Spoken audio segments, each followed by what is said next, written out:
Hello, good evening, everybody. Okay, it's fun being a dentist, believe it or not. What do we say? Whenever anyone goes to a dentist, they are shit scared. They don't know what the heck the dentist is going to end up telling them. Think you're going to need a root canal, or you're going to have the tooth taken out. Everything scares them, and I don't blame them. We don't look like monsters, but we do work which scares the heck out of people. Let's take a simple thing like extraction. I like to tell jokes, so to lighten the mood so that a patient doesn't get scared. He feels more comfortable and he tries to forget what he's here for, he or she. So, but I still like to have fun as well. Every day I can be nice, I got to be a little bit sneaky too. So what I do is, when I'm taking a patient's tooth out, I yank the tooth out, look at it, and I mutter to myself, oh shoot. So the patient starts looking and says, what happened, doctor? I said, wait a minute, let me look at your mouth. You know what? I'm sorry. What happened? The patient says, oh, I think I yanked the wrong tooth. Oh. The look on a patient's face is priceless. In old times we call it is a Kodak moment. Next time I see another patient, new patients, I don't take as much liberty as I do with old patients. When somebody comes in and take a look at his teeth and everything, and it says, ew! Larry, Gracie, look, come here quick. Let's put this on Instagram. I've never seen this before. I get the patients looking at me, but by the time they know I'm joking. So, yeah. Again, the next patient walks in, I take a look at his x-ray. I'm looking at it like this, I turn it over, I flip it the other way, I look at this way, that way, everywhere I look at the x-ray. And then I look, peer in his mouth, I take a picture with my cell phone, I'm looking at it. By the time the guy's probably sweating in his pants. So then he looks at me and then I said, hey, it's okay, don't worry. I just let it go at that, and he's still thinking in the back of his mind, what did I find? So it's only when he goes out of the door, the secretary tells him, you're just pulling your leg. When I passed out of dental school, we had to do residency. So I was doing residency, my first one was in the denture department, where all we did was dentures in and out. You won't believe the number of old people I saw with our teeth. It's disgusting, really. When I'm going to get my teeth, doctor? I've been coming here so many times. Anyway, so one day I'm going home in a metro, and you know how the metros, I'm from Bombay, you know how the metros in Bombay, packed, everything highly replaceable. And here I'm standing right and going. Yeah. And people bumping into me and everything. And then this guy, from somewhere he comes out and tells me, hey doc, do you remember me? I look at him, I said, no. Back of my mind, I'm thinking, is he my ex-girlfriend's dad? Maybe not. So he says, oh. I asked him, how do I know you? He says, oh, you made my wife's dentures. So out of courtesy, I had to ask him, so how is she doing? How are her teeth? Oh, they are great. She looks so much younger. She eats well. People compliment her on her dentures. I said, yeah, and? So I'm waiting for him to say something. And then he finally says it. He says that, only thing is that when she talks, they pop out.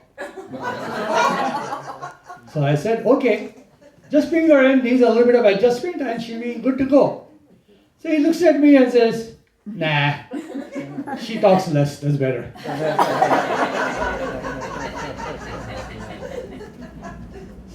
So one day I had a priest who came in as a patient.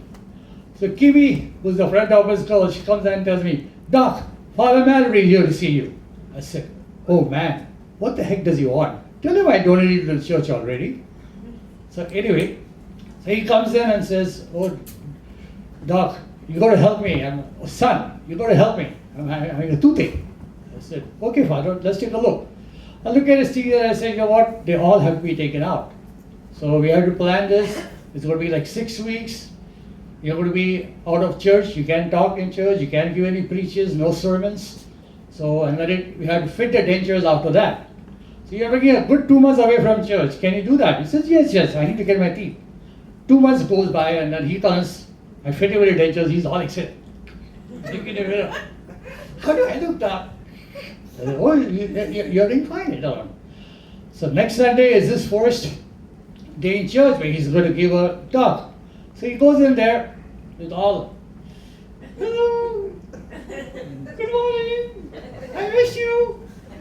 For the last 8 weeks, but I had some tailwind to it. He goes, whoop, whoop, whoop, whoop, whoop. Can't even talk for 2 minutes and he has to run off the stage. The junior priest takes over. Comes back another 2 weeks later after getting some adjustments done on a denture.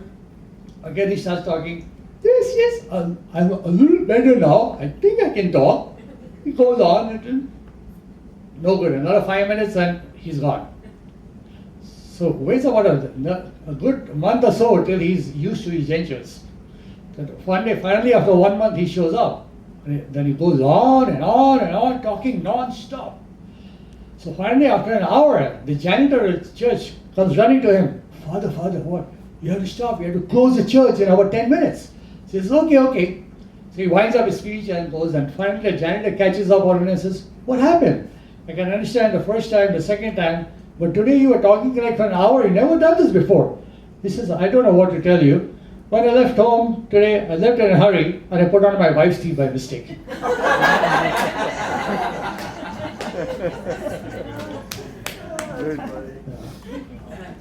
One day, a lady comes into the office and she tells the receptionist, I need to see the doctor.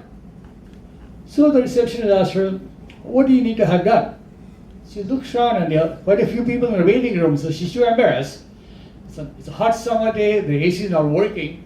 So she pulls open a jacket, she's all naked inside, and she says, so the receptionist says, wait, you're in the wrong office, the gynecologist is next door.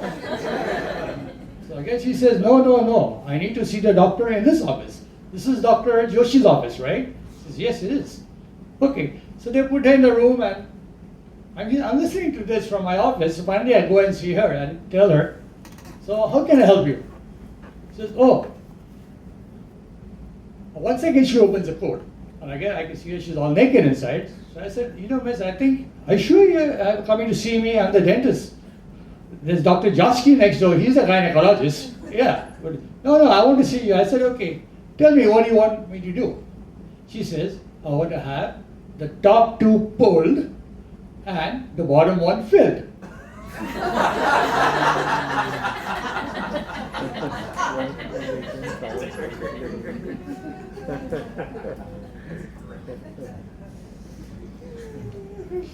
If you remember when we were growing up in school, we always loved to hang around corners, and maybe by the liquor store or anywhere, or a 7-Eleven, just hanging around with our friends. So one day we were standing actually right in front of our school. We were like teenagers. So we see this priest crossing the street and approaching us. So the priest comes and tells us, hi, I'm Father so-and-so, and I'm new in town. So can you please direct me to the nearest post office? So we tell him, okay, you go down the street, make a left at the second light, there's a Burger King, and right next to that is the post office. He says, okay. So finally he turns to go and then he comes back again and he says, you know what guys, this Sunday I'm going to be giving my first speech and I would like all of you guys to come and I'll show you the pathway to heaven. So we guys look at each other and tell him, sorry to say, Father, I don't think we'll be able to make it. He says, why? You don't really know the way to the post office. What will you know the way to heaven?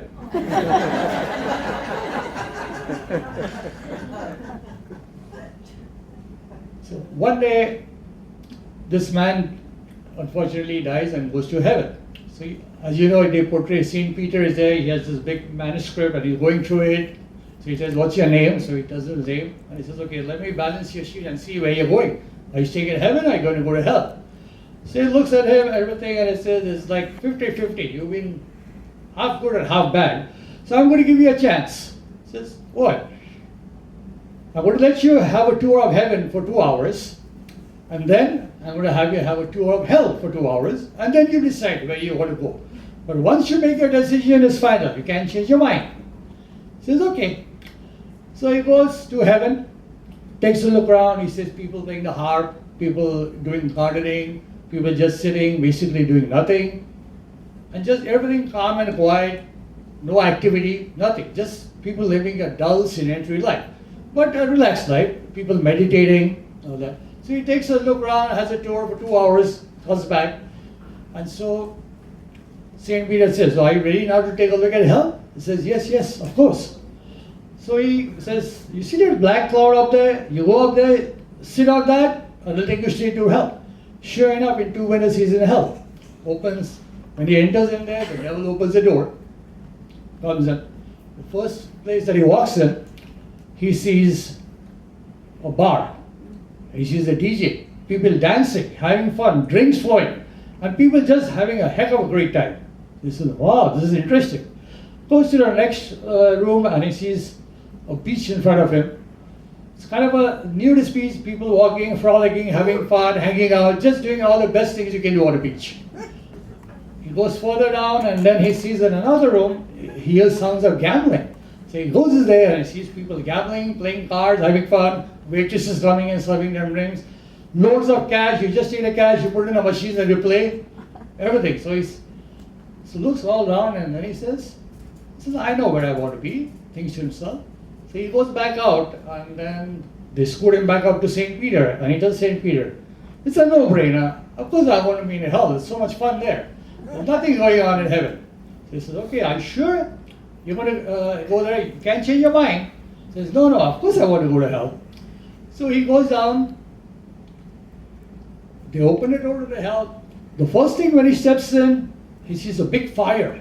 It's extremely hot.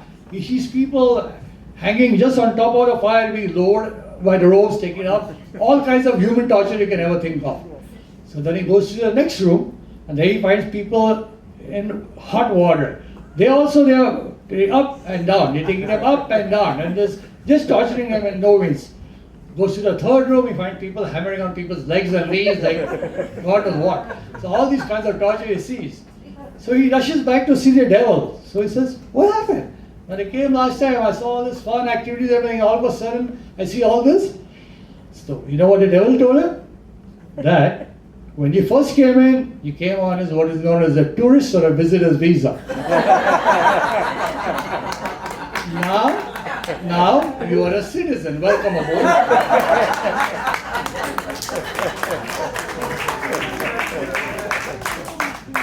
So now, one day this young kid, 22 years old, goes to the pharmacy and he wants to buy condoms. So the pharmacist looks at him and says, you're going to have a good evening today. He says, yes, I am. It's the first time for both of us. She's excited, I'm excited. So they think, oh, good. So which one should I buy? So the pharmacist, take a choice. It's your first time. It's not going to make a difference. Yeah. So in the evening, he goes home. He's all dressed up and everything, dressed nicely, and goes to his girlfriend's house to pick her up. The girlfriend's mom opens the door. She says, you're Billy, right? Yes, just come on in. Rosie has been telling me about you, that you're going out on a date today. It's a special day for you guys. Yes. So he comes in, then wait, let me introduce you to Rosie's father. Rosie's father comes in and they introduce themselves and everything. And Rosie's getting ready, so why don't you make yourself comfortable? So makes herself comfortable on the sofa, and then Rosie comes in. She's all dressed up, drop dead gorgeous. He's so excited. Then he tells Rosie, you know what? Why don't we spend time tonight getting to know your family? Your family your parents are so nice, they talk so nicely to me. So why don't we have dinner here itself? Let's order food from outside. So they order food, and just before the food comes in, before they sit on the table to eat, he says, wait, I want to pray first. So everybody said, man, this guy is really something. That's what the parents think, So he prays, they all pray and everything. They start eating and everything. After the food is done, he helps pick up the dishes and everything. The mom and dad are really impressed. But as time goes by, Rosie says, are we ready to go, honey? He says, no, wait. Let's spend some more time with your family. He says, why? No. I love your parents. So again, don't you have any board games that we can play? You have Monopoly, or you have charades, we can do something. So spend another hour and a half playing and everything, and then things go on, it's getting late at night, so he says, you know what, I better be going now, it's too late, so we can go some other day. So Rosie comes to drop him at the door and she's hopping mad. She says, what did you do today? This was a special day, a special night for the two of us. I'm not even wearing underwear. And here you are like making a total idiot out of yourself trying to get to know my family. So he looks at her and tells her, you never told me your dad was a pharmacist.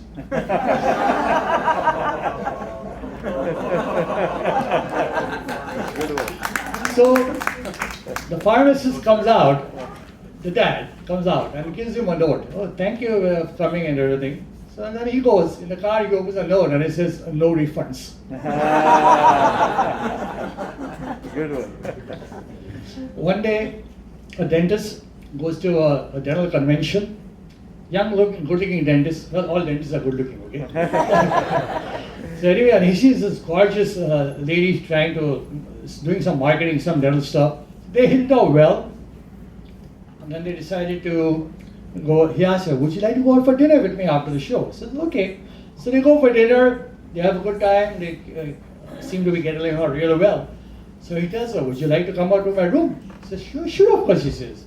Goes up to the room and then he escorts her, have a sit on the sofa, and he goes and washes his hands, scrubs them real good. And then he comes and sits close to her, they're having a wine and everything, and then they get more and more closer. He hugs her and everything. Still, things are getting a little bit harder. And then all of a sudden he gets up and goes and washes his hands, scrubs and stuff again, and comes back. Again, things get a little bit more heavy. They're getting undressed and everything, and they're getting good jumps. He does this 2 or 3 times. Every time he goes, jumps and washes his hands, come back. Finally, they do the act, everything is over. And then she tells him, are you a dentist by any chance? Oh, you are a dentist, right? You were at a convention. He says, yeah. You must be a great dentist. He says, yeah, I am. How can you tell? Oh, I didn't feel a thing.